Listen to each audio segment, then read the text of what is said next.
Hello and welcome, Whispering Bee family. I hope you're all doing well today. Before we begin, let me know where you're listening from and what kind of healing story you'd like to hear next. I always love hearing your ideas and connecting with all of you. Now, get comfortable, settle in, and let's begin today's story. Nobody tells you that healing isn't a straight line. They don't tell you that you can be 31 years old, successful, put together, and still have your entire body shut down because you saw someone from your past in a courtroom. Michelle Carter spent 16 years building a life that made sense, a life where she had control, where she decided what happened next. And then Carl Whitmore walked into her courtroom, and all of it came crashing down in the time it took for a coffee cup to hit the floor.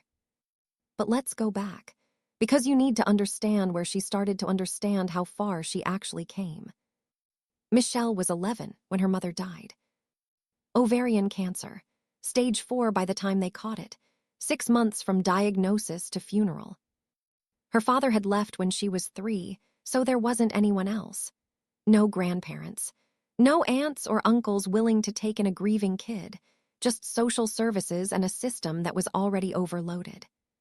The first foster home wasn't terrible. The Johnsons were an older couple in their 60s. They meant well, but they were tired. They'd been fostering for 20 years, and Michelle could tell she was just another kid passing through. They fed her, gave her a bed, made sure she went to school. But nobody talked about her mother. Nobody asked if she was okay. She remembers sitting at their kitchen table doing homework while Mrs. Johnson watched game shows and feeling like she was disappearing. Like if she stopped moving or making noise, they might forget she was even there. She stayed with them for 8 months before they decided to retire from fostering. The second home was worse. The Kramers had 4 other foster kids and 2 biological children. The house was chaos. Screaming matches over the bathroom, not enough food to go around. The biological kids got new clothes while foster kids wore donation bin leftovers. Mrs. Kramer wasn't cruel exactly, just overwhelmed and resentful. You could see it in her face every time she looked at the foster kids, like they were burdens she was being forced to carry. Michelle learned to make herself small there. She ate fast and never asked for seconds. She didn't complain when she had to share a room with 3 other girls. She did her chores without being asked. Survival mode, even at 12 years old. She lasted 6 months before the state moved her again. Something about overcrowding and licensing violations. The third home, the fourth, the fifth. They all blurred together after a while. Some families were kind but clueless. They wanted to save a foster child, but had no idea how to handle trauma or grief, or the specific kind of loneliness that comes from losing everything. Others just wanted the monthly checks. You could always tell because they'd have multiple foster kids crammed into small spaces and the bare minimum of everything. Generic cereal, thin blankets, hand-me-down shoes that didn't quite fit. By the time Michelle was 14, she'd learned not to unpack completely. She kept her important things in her backpack, her mother's necklace, a photo, the birthday card her mom had written her before she got too sick to hold a pen. Because she knew she'd be moving again eventually. That's what foster care taught her. Don't get attached. Don't hope for permanence. Just survive until you age out. Then came the Whitmores. The social worker seemed genuinely excited when she told Michelle about the placement. "This is a really good family," she said, smiling too much. "They've been fostering for years, big house, stable. They really want to make this work long-term." Michelle had heard that before. But when the social worker pulled up to the house, even she felt a flicker of something. Hope, maybe, or just exhaustion from moving so many times. The house was beautiful. 2 stories, white with blue shutters, flowers in the garden. The kind of house she used to imagine living in when her mom was still alive. Linda Whitmore came out to greet them, wiping her hands on an apron. She was probably mid-40, with short blonde hair and a warm smile. "You must be Michelle," she said, and pulled her into a hug before Michelle could even respond. It felt awkward, too much too fast, but Linda didn't seem to notice. Come in, come in. Carl's just finishing up some work, but he'll be down for dinner. I made pot roast. Do you like pot roast? The house smelled like food and laundry detergent. Everything was clean, organized. There were family photos on the walls, Linda and Carl at the beach, at church events, volunteering. Linda showed her to a bedroom upstairs. This is yours, she said, opening the door. It was the nicest room Michelle had seen in years. A real bed with a thick comforter, a desk, a bookshelf, curtains that matched the bedspread. I know it's a lot of pink, Linda laughed. We can repaint if you want, make it more you. Michelle just nodded, still holding her backpack. Linda's smile faltered a little. Hey, I know this is hard. I know you've been through a lot, but we really want you here, okay? This can be home for as long as you need. Michelle had heard versions of that speech before, too. But something in Linda's voice sounded genuine. So she let herself believe it, just a little. The first few weeks were almost normal. Linda drove her to school every morning, made her lunches, asked about her day. Carl was friendly in a distant way. He worked from home doing something with insurance and mostly stayed in his office. They ate dinner together every night, went to church on Sundays. Linda invited Michelle to help bake cookies for a school fundraiser. For the first time in years, Michelle started to relax. She unpacked her backpack, put her mother's photo on the nightstand, started doing homework at the desk instead of on the bed so she could grab her stuff and run.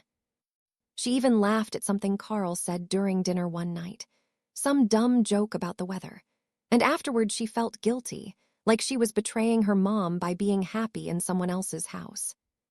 But Linda noticed and smiled at her like she just won something. It's good to hear you laugh, she said quietly. Michelle went to bed that night thinking maybe, just maybe, this could actually work. She should have known better. It started small. Carl began stopping by her room to say goodnight. At first it seemed normal, fatherly even. He'd knock on the doorframe and ask if she needed anything, if school was going okay, if she was settling in. But then he started lingering, leaning against the doorframe for too long, asking more personal questions about friends, about boys at school, about what she liked to do when she was alone. The questions made her uncomfortable, but she couldn't pinpoint why. She told herself she was being paranoid, that she was so used to bad foster homes that she couldn't recognize a good one. Then one night he came in without knocking. Michelle was changing into pajamas and had to grab her shirt and hold it against her chest. Oh, sorry, Carl said, but he didn't leave immediately. He stood there for a second too long before backing out. Her heart was pounding. She pushed her desk chair under the doorknob that night. The next morning at breakfast, Carl acted completely normal, cheerful, even, asked Linda to pass the orange juice and made small talk about his day. Michelle wondered if she'd imagined the wrongness of the night before. But her body knew. She started changing in the bathroom, started listening for footsteps outside her door at night, started feeling sick to her stomach every time Carl was home. Linda didn't notice. Or maybe she didn't want to. She was busy with church events and volunteer work and keeping the house perfect. It happened on a Tuesday night in October. Linda was working a late shift at the hospital where she volunteered. Carl said he'd make dinner. Michelle tried to stay in her room, but he called her down. Come on, I made spaghetti. Your favorite, right? She didn't remember ever telling him that. She sat at the kitchen table while he served the food. Her stomach was in knots. She pushed pasta around her plate and barely ate. You okay? Carl asked, sitting across from her. Yeah, just tired. School stressing you out? A little. He watched her for a long moment, too long.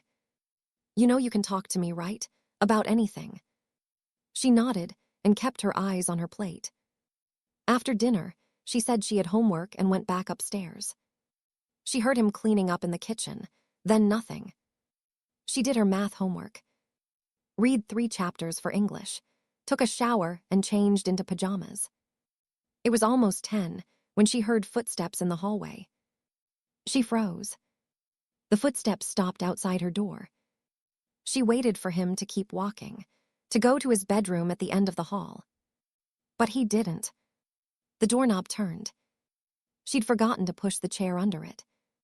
Carl stepped inside and closed the door behind him. "Hey," he said softly, "just wanted to check on you before bed."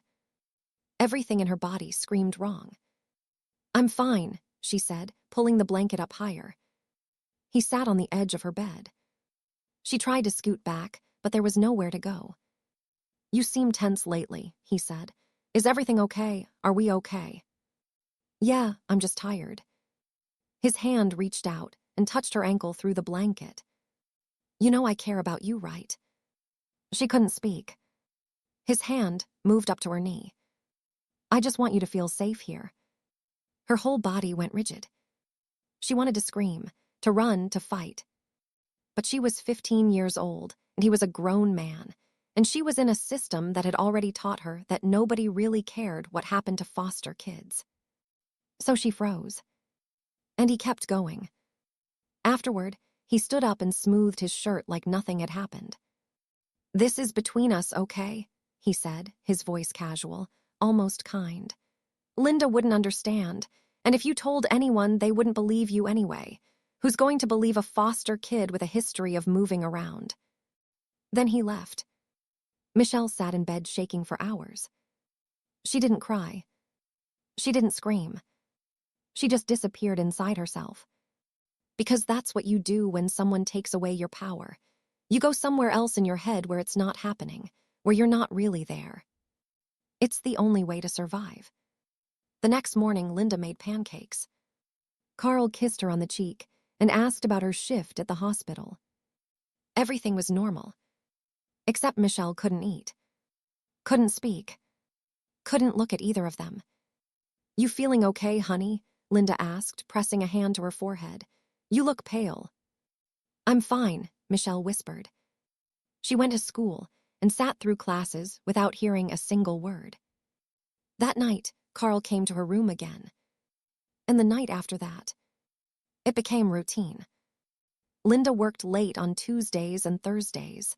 Carl made dinner. Michelle tried to hide in her room. He came anyway. She stopped eating. Her grades dropped from As to CS. She stopped sleeping through the night. One of her teachers pulled her aside and asked if everything was okay at home. For one single moment, she almost told the truth. But then she heard Carl's voice in her head. "Nobody will believe you." "I'm fine," she said, "just stressed about a test." The teacher let it go. Everyone always let it go. It went on for 4 months. 4 months of living in a nightmare she couldn't escape. She thought about running away, but she had no money, nowhere to go, and she knew if she got caught, they'd just send her back or somewhere worse. She thought about telling her social worker, but she only came once a month and always with Linda right there smiling and saying everything was perfect. She thought about dying. A lot. Not in a dramatic way, just in the quiet moments when she was alone and the weight of everything felt too heavy. What was the point of surviving if this was what survival looked like? But something in her refused to disappear completely. Some stubborn, angry part of her that hated him more than she wanted to stop existing. The beginning of the end came in February. Michelle was washing dishes after dinner. Linda was at the kitchen table going through mail. Carl came up behind her at the sink. Too close. He reached past her to grab a glass and his hand accidentally brushed her hip. She flinched so hard, she dropped the plate she was washing. It shattered in the sink. "I'm sorry," she gasped, her hands shaking. Linda looked up. For a moment, just a moment, she looked at Michelle Quote's face and then at Carl's hand still hovering near her waist. Something flickered in Linda Quote's eyes. Recognition. Or maybe just the willful pushing away of recognition. Carl stepped back. "It's just a plate, no big deal." Linda Quote's face went carefully blank. "Go to your room, Michelle," she said quietly. "I'll finish up here." Michelle ran. She pressed her ear against the door and heard their voices downstairs. Linda Quote's voice was too low to make out words, but her tone was sharp. Carl's voice was defensive, reasonable. Then silence. The next morning, Linda didn't make breakfast. She sat at the kitchen table with her hands folded, looking older than she had the day before. "Michelle," she said, "can we talk?" Michelle Quote's heart stopped. This was it, Linda knew. Linda was going to protect her. Everything was going to be okay. "I think," Linda said slowly, not meeting her eyes, "it might be better if we found you a different placement." The world tilted. "What?"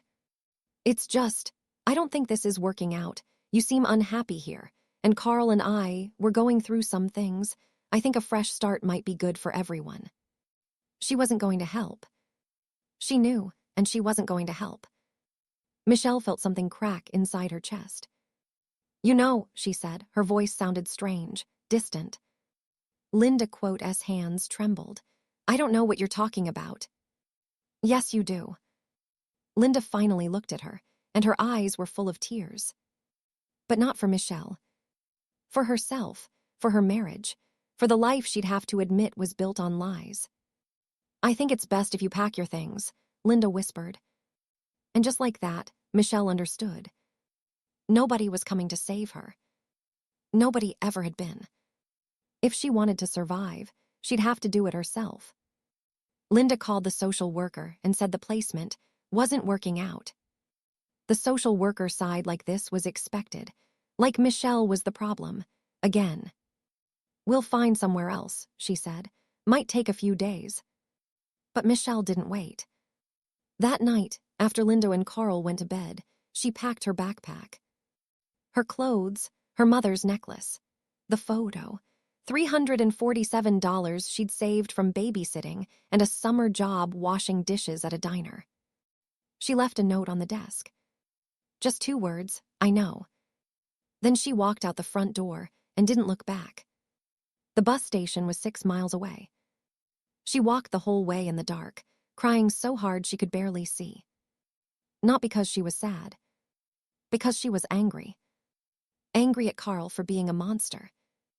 Angry at Linda for choosing her marriage over a child's safety.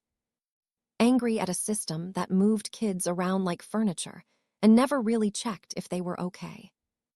Angry at her mother for dying and leaving her alone.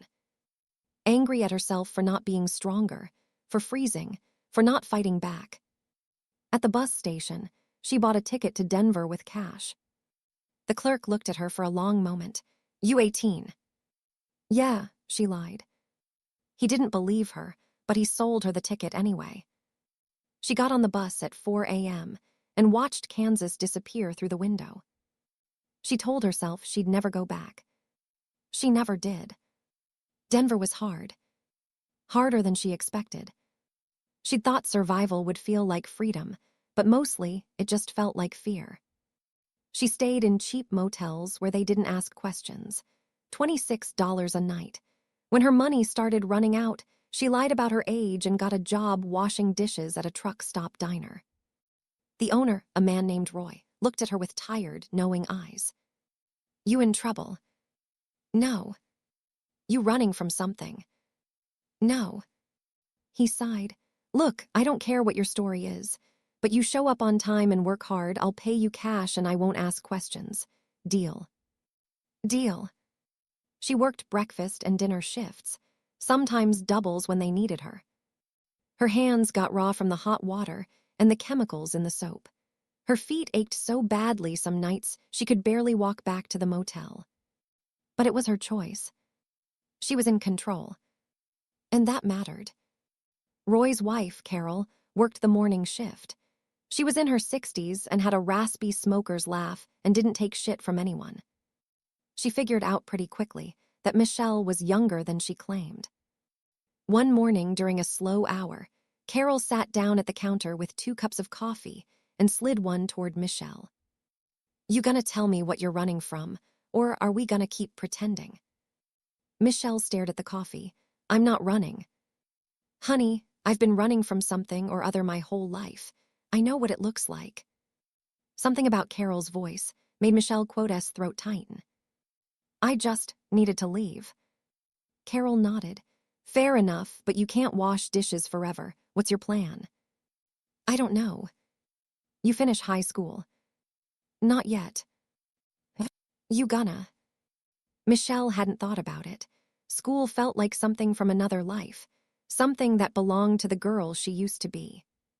But Carol kept looking at her, waiting. Maybe, Michelle said finally. Maybe's not good enough. You're smart, I can tell. Don't waste it washing my dishes. 3 months later, Carol drove her to the community center and helped her sign up for a GED program. You still work for us, Carol said, but you show up to this class every week or I'll kick your ass. Michelle smiled for the first time in months. Okay. The GED program met twice a week in the evenings. Most of the other students were older, adults who dropped out years ago and were trying to finish. A few teen moms, a couple guys fresh out of jail. The teacher was a woman named Ms. Rivera, 50s, graying hair, kind eyes. She didn't ask a lot of personal questions, just taught. Math, English, science, history. Michelle devoured it. After years of just surviving, learning felt like waking up.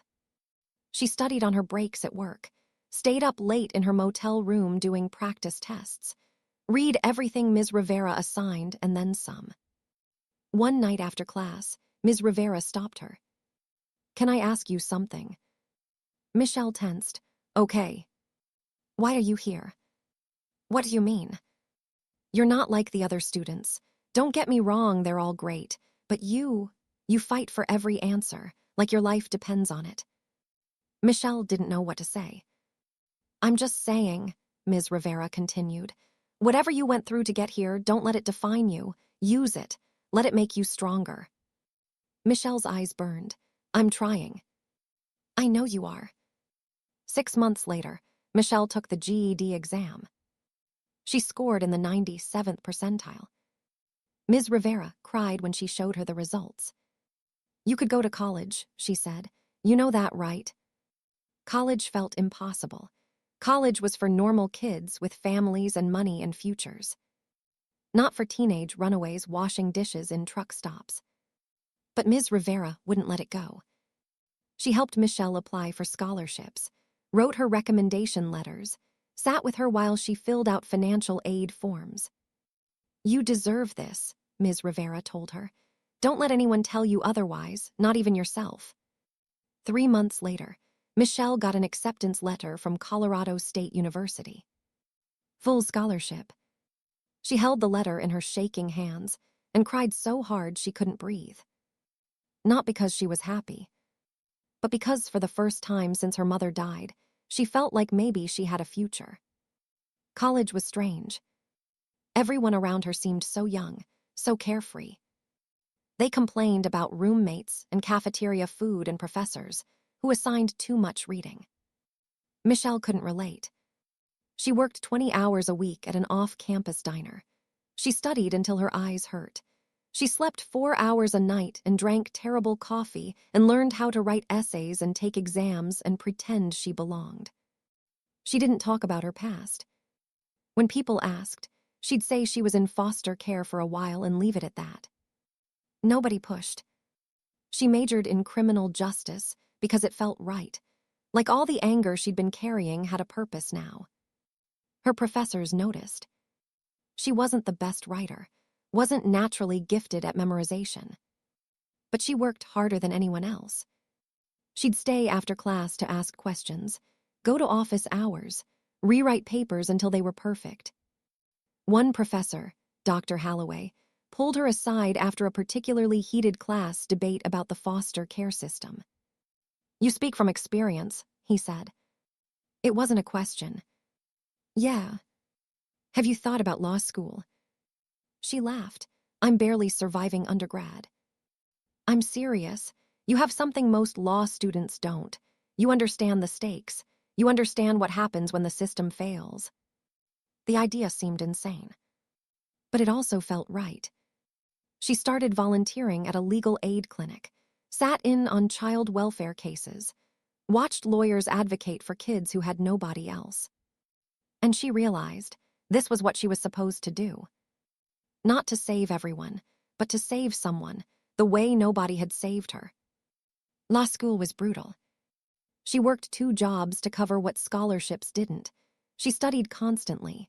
She had panic attacks in the library bathrooms and cried from exhaustion and isolation. But she didn't quit. During her 2nd year, she volunteered with the child advocacy clinic on campus. They handled abuse and neglect cases, represented children in dependency court.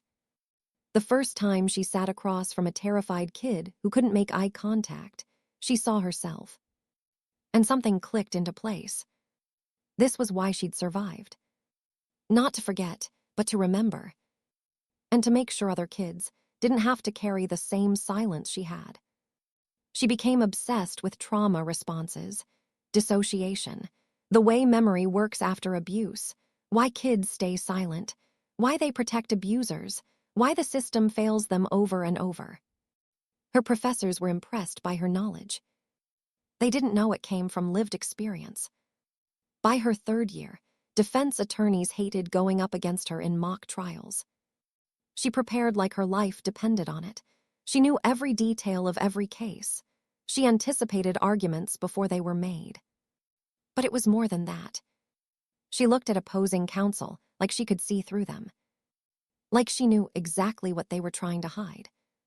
Because she did. She graduated near the top of her class and immediately joined the district attorney's office in the Special Victims Division. She was 27 years old, and she finally had power. The first few years as a prosecutor, she won case after case. Sexual abuse, physical abuse, neglect. She understood the victims in ways other prosecutors didn't. She knew how to talk to them, how to prepare them for testimony, how to explain that freezing or forgetting details didn't mean they were lying. She knew how to dismantle defense arguments about false accusations and unreliable witnesses. Because she'd lived it. But she also learned to bury her own past. She went to therapy sporadically, enough to function, not enough to actually heal. She threw herself into work, 70-hour weeks, no hobbies, no relationships. Just cases. Her colleagues admired her dedication. They didn't know it was avoidance. By the time she was 31, she'd built a life that looked successful from the outside. Nice apartment, respected career, financial stability. But inside, she was still the 15-year-old girl who learned that survival meant not trusting anyone. Not fully, not ever. And then one Tuesday morning, she walked into the courthouse with her coffee and her case files and saw Carl Whitmore sitting in handcuffs. And the entire life she'd built collapsed. The coffee hit the floor and shattered. Everyone turned to look. Michelle couldn't move. Couldn't breathe. Couldn't think. Carl looked older, heavier, gray hair at the temples. But it was him. And for one horrible moment, she was 15 again. Frozen. Powerless. Trapped in a bedroom she couldn't escape. Her vision tunneled. Her heartbeat roared in her ears. Someone was asking if she was okay. She couldn't answer. She turned and walked out of the courtroom on shaking legs. She made it to the bathroom before her knees buckled. She locked herself in a stall and pressed her hands against the walls to keep from collapsing. Her breath came in short gasps. Panic attack. She knew the signs, had been through this before. But knowing didn't make it stop. She was spiraling, and she couldn't pull herself out. All she could see was his face. His hand on her knee. His voice telling her nobody would believe her. And the worst part, the absolute worst part, was that a piece of her still believed him. Still believed she was powerless. She didn't know how long she stayed there. Minutes, maybe longer. Eventually, her breathing slowed. Her hands stopped shaking. And underneath the panic, underneath the fear, something else rose. Anger. The same anger that made her run away at 15. The same anger that got her through dishwashing and GED classes and law school. White-hot and clarifying. He didn't get to do this. He didn't get to walk into her space and take away everything she'd built. Not again. Never again. She stood up, washed her face, looked at herself in the mirror. She was 31 years old. She was a prosecutor. She had power. And he was in handcuffs. She walked out of that bathroom and went straight to her office. "Get me everything on Carl Whitmore," she told her assistant. "The arrest from this morning. Everything, now." The file made her sick. 6 counts of aggravated sexual abuse of a minor. 4 foster children. 2 neighborhood kids. The youngest was 12. The accusations went back nearly 20 years. 20 years. All those children. Because nobody stopped him. Because she hadn't stopped him. That guilt was suffocating. She knew, logically, that she'd been a child, that she'd done what she had to do to survive, that the blame belonged to him, not her. But logic didn't touch the part of her that felt responsible. The part that wondered if she'd spoken up, would these other kids have been spared? She sat in her office until everyone went home. The files spread across her desk. Photos of Carl, police reports, victim statements. And slowly, the guilt transformed into something else. Determination. She couldn't save her 15-year-old self. But she could save these kids. She could make sure he never hurt anyone again. The next morning, she walked into the district attorney's office. "I won on the Whitmore case," she said. Her boss looked surprised. "Michelle, you've got 3 other cases in trial prep. This one's going to Williams and Foster." "I want it." "Why?" She could have lied, could have said she had experience with foster care cases, that she understood the dynamics. But she was tired of hiding. "Because I was one of his victims." The room went silent. Her boss stared at her. "Oh my, Michelle. I know the system. I know how these cases fall apart. And I know exactly how he operates. Put me on it." "I can't. You know I can't. The conflict of interest alone." "Then put me second chair, oversight, whatever, but I need to be part of this." Her boss rubbed his face. "This is a bad idea." "Probably." "You're sure?" She thought about the file, about the 12-year-old girl, about all the years Carl had walked free. "I'm sure." The trial lasted 7 weeks. Michelle was second chair, which meant she couldn't lead the questioning or give opening statements. But she did everything else. She prepped witnesses. She organized evidence. She wrote every single cross-examination. And she studied Carl. The way he sat in court, shoulders relaxed, playing the role of confused victim. The way he looked at the jury with earnest eyes. The way he adjusted his tie and looked down humbly when the charges were read. He was performing. And she'd seen this performance before. The defense strategy was predictable. Attack the victim's credibility, point out inconsistencies in their timelines, imply they'd been coached. Paint Carl as a devoted foster father being unfairly targeted. One defense attorney suggested during cross-examination that the victims had fabricated the abuse for attention. Michelle watched the lead prosecutor dismantle that argument. But she also watched the jury. Some of them looked skeptical. Abuse cases were always hard. Juries wanted clear evidence, witnesses who remembered every detail, perfect victims. But trauma didn't work that way. And the defense knew it. One victim, a 17-year-old boy named Leo, struggled on the stand. He couldn't remember exact dates. He contradicted himself about the order of events. The defense attorney pounced. "So you're not really sure what happened when, are you?"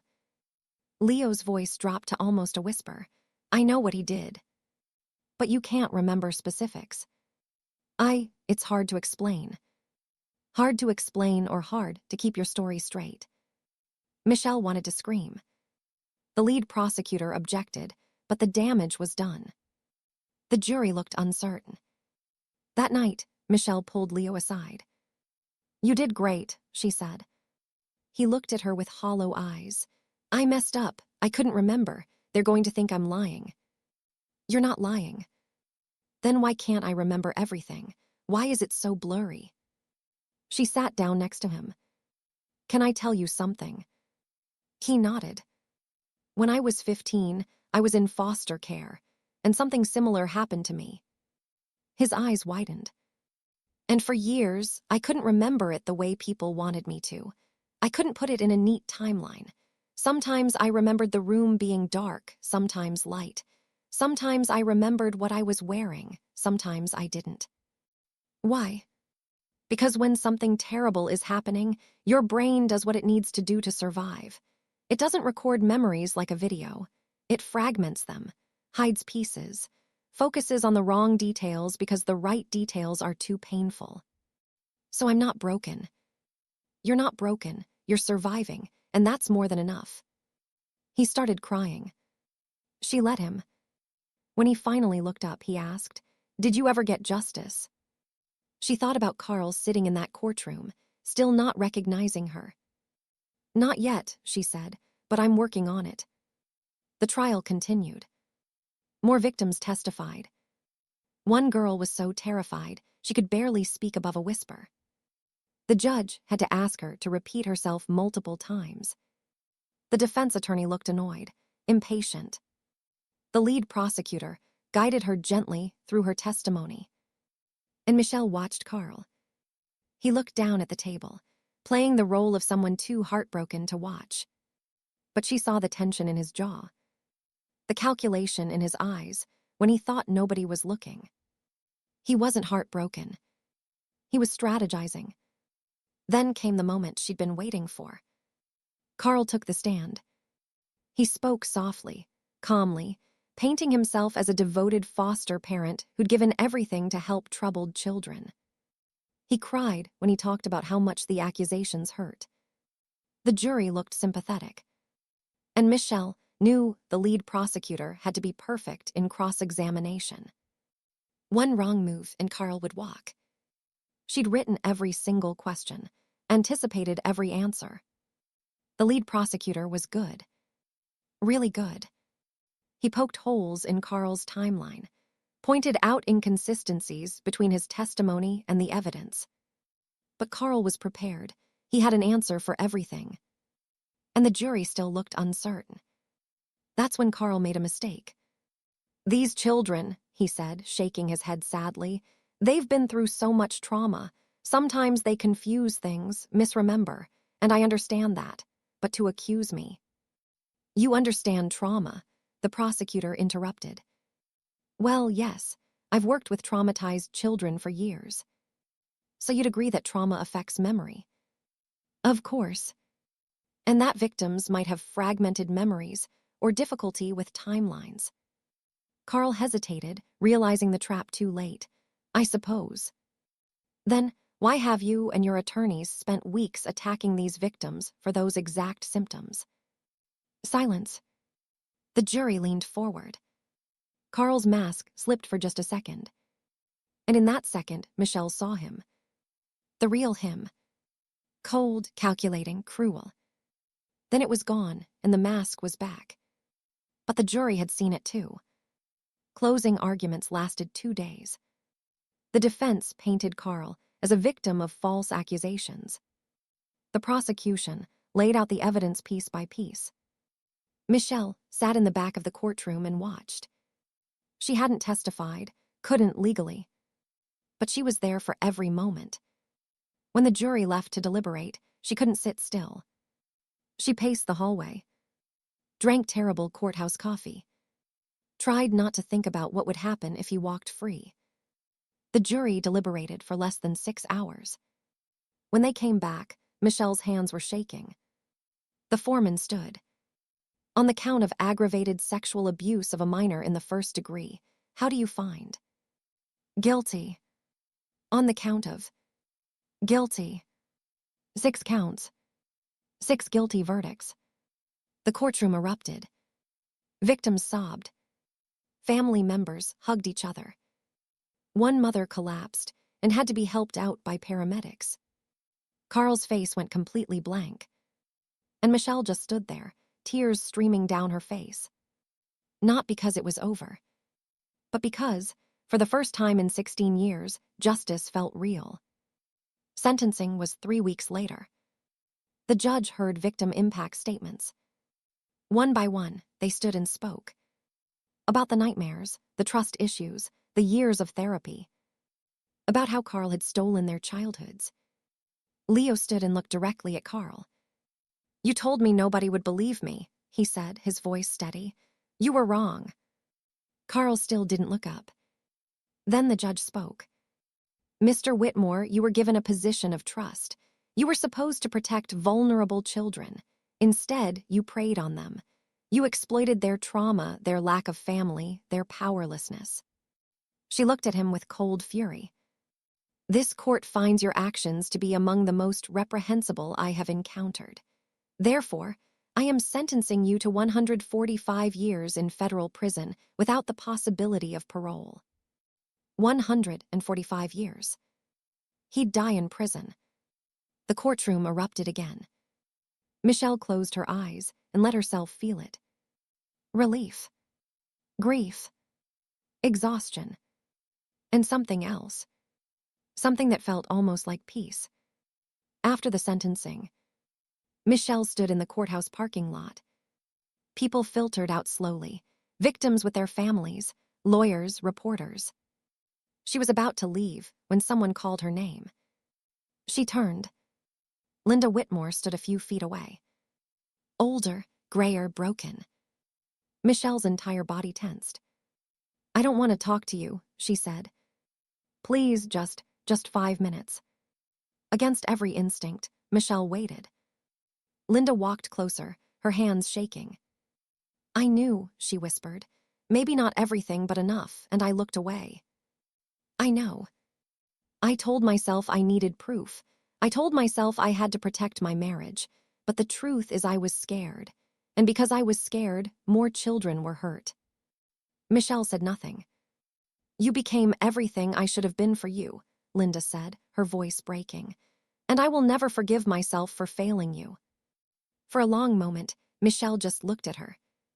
She thought about all the things she wanted to say. All the anger, the hurt, the betrayal. But standing there in the parking lot, she realized something. Linda's guilt was Linda's to carry. Not hers. "I survived despite you," Michelle said quietly. "And those kids survived because someone finally listened." Linda sobbed. Michelle turned and walked away. Not because she forgave her, but because she didn't need Linda's apology to be free. The weeks after the trial were strange. Michelle expected to feel triumphant, vindicated. Instead, she just felt tired. Exhausted in a way sleep couldn't fix. She took time off work. Started real therapy, not just maintenance sessions, real, deep, painful work. Her therapist asked her questions she'd been avoiding for 16 years. About trust, about safety, about what it meant to be vulnerable. It was harder than any trial. Some days she wanted to quit. But she kept showing up. Slowly, things started shifting. She started sleeping better. Started eating meals without her stomach twisting. Started believing, just a little, that maybe she deserved more than just survival. 6 months after the trial, she met Elias Bennett at a fundraiser for abused children. He was a pediatric trauma counselor, quiet, patient, kind. They talked for an hour about their work. He didn't ask about her past, didn't push. When he asked for her number, she almost said no. But something made her say yes. They went on a first date, then a second, then a third. He let her set the pace. Never pushed for more than she was ready to give. And slowly, she learned what it felt like to be safe with someone. The first time she had a nightmare and woke up gasping, he was already awake. "You're okay," he said softly. "You're safe." She cried into his shoulder for 20 minutes. And he just held her. No questions, no judgment, just presence. "I'm broken," she whispered. "You're healing," he said. "There's a difference." At 33, Michelle's life looked different than she'd imagined. She still worked as a prosecutor, but she'd learned balance. She went to therapy weekly. She had friends, a relationship, a home that felt safe. She started speaking at conferences about trauma-informed prosecution, trained other lawyers on how to work with abuse survivors, mentored young attorneys who wanted to make a difference. But she also learned how to rest, how to sit on her porch with coffee and not wait for disaster, how to laugh without feeling guilty, how to exist without constantly bracing for impact. One evening, she got a letter in the mail. It was from Leo, the boy who testified. He'd graduated high school, was going to college to study social work. "I want to help kids like us," he wrote, "because you showed me it was possible." She read the letter. Then she pulled out a box from her closet. Inside were dozens of letters, from survivors she'd helped over the years. Thank you letters, update letters, letters telling her they were okay. She kept every single one. Because on the hard days, when the weight of everything felt too heavy, she needed reminders. That survival was worth it. That healing was possible. That the 15-year-old girl who ran away in the dark had grown into someone who could save others. Carl Whitmore had tried to destroy her. But he'd failed. She was still here. Still fighting. Still healing. And that, she finally understood, was the greatest revenge of all.